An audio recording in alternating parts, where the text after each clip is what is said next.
The COVID-19 pandemic has wreaked havoc on the global economy in 2020. When 2020 began, the airline industry looked set to deliver profitable returns. However, as the pandemic spread in China just before the Chinese New Year, which is a particularly busy season for airlines operating in China, the fear of the spread of novel coronavirus in China caused a nationwide lockdown, resulting in the beginning of a serious shock for the airline industry. As the virus spread to other countries and travelers cancelled their business and leisure travel plans, airlines began to experience a significant reduction in demand, which resulted in a reduction in prices. As the pandemic raged on, airlines experienced something which they haven't experienced since the onset of modern airline industry. In order to understand how the COVID-19 pandemic broke the pricing model of airlines, we must first understand how the airline industry pricing model works. The airline industry pricing model follows the rule of demand and supply.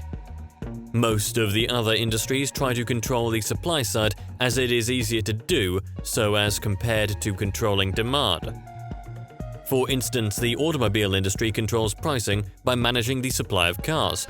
Among other factors, a Ferrari is priced more expensive than a Toyota Prius because of the large productions of Toyota Priuses.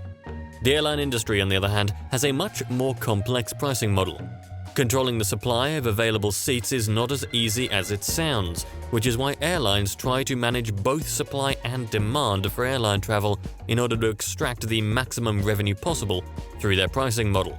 Let's first look at managing supply. There are two important factors when it comes to managing supply: the availability of routes and the number of seats in a carrier. Airplanes carry a fixed number of seats. That is a given fact. On average, airlines fly at 83% of their capacity at any given time. This is why even if a traveler requests for a ticket at the 11th hour before takeoff, airlines are usually able to book a seat for them, albeit at a higher price. The availability of routes is another factor that airlines use to manage supply. The airline industry has been operating for almost 100 years now, and this means that they have almost 100 years of travel data. This data is used by the airlines to decide which routes need more flights during any season. For instance, airlines closely follow business and leisure travel trends and will adjust their routes accordingly. The season before Christmas sees a rise in travel towards leisure destinations, and therefore airlines increase their flights to common vacation hotspots such as the Caribbean. This is how airlines control prices by managing supply on a monthly and seasonal basis. However, the micromanagement of ticket prices on a daily and hourly basis is done by controlling the demand for air travel. Managing the demand of air travel is not easy. In fact, controlling the demand for any goods or service is not easy, as there are a lot of factors at play that cannot be controlled. Therefore, airlines and other industries rely on price regulation to indirectly control the demand. Let's try to understand this through an example. Denver and Eagle County are very close to each other in terms of distance, but the fare for both cities from Newark is significantly different. Newark to Denver costs around $130, whereas Newark to Eagle County might cost you $350. So why does the fare differ so much for cities that are so close in proximity, when there isn't much cost difference to the airline? The answer is simple: elasticity of demand. Airlines know through their heaps of data and past trends that travelers will be willing to pay almost $350 to travel from Newark to Eagle County, and therefore airlines can afford to increase the airfare to the maximum possible level before reaching diminishing returns. Whereas Newark to Denver has elastic demand, and for this reason airlines cannot afford to raise the price much without causing a significant reduction in demand. This is how airlines can use data analytics to see travel trends and then set the pricing accordingly while regulating the demand. This begs a question: why do airlines need to regulate demand? Huge demand for air travel is good and thus not an issue.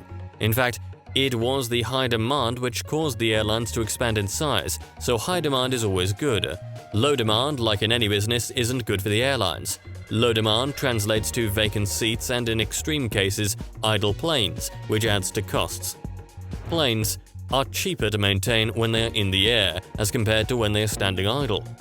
So, in order to prevent planes from staying idle or flying with extremely low capacity, airlines attempt to regulate demand by using price elasticity of different destinations based on past data. Airlines, of course, use automated programs to manage the prices on an hourly, weekly, and seasonal basis. Big data and data analytics are the key components of the airline pricing model. Now that we understand how airlines price their fares, it becomes easier to understand how the COVID-19 pandemic rendered this model invalid.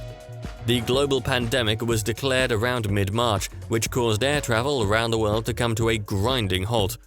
This caused demand to fall sharply, and as a result, the automated programs reduced the airfares to stimulate demand.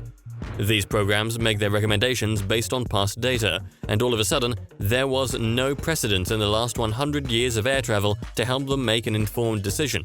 This resulted in airfares dropping to as low as around $150 for a return ticket for New York to London. The programs expected demand to pick up when prices were lowered, but this simply wasn't happening due to lockdowns and fears of the virus spreading. Consequently, airlines had to shift to a manual pricing model. The main reason that caused the airline pricing model to no longer be reliable was not the lack of demand or the pandemic itself. Those were simply the drivers. The main reason is uncertainty created by those driving factors.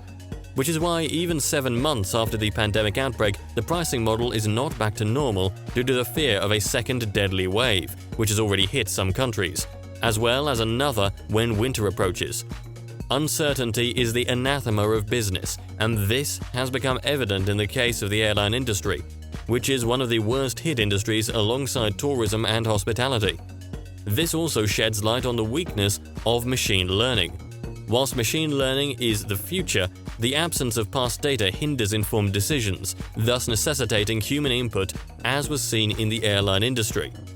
So, when do you think air travel will be back to normal? And where's the first destination you'd like to fly to when that happens? Let me know in the comment section below. And that's all we have for this episode. If you've enjoyed this, please consider liking and subscribing. Thank you all, I will see you soon and have an excellent rest of your day.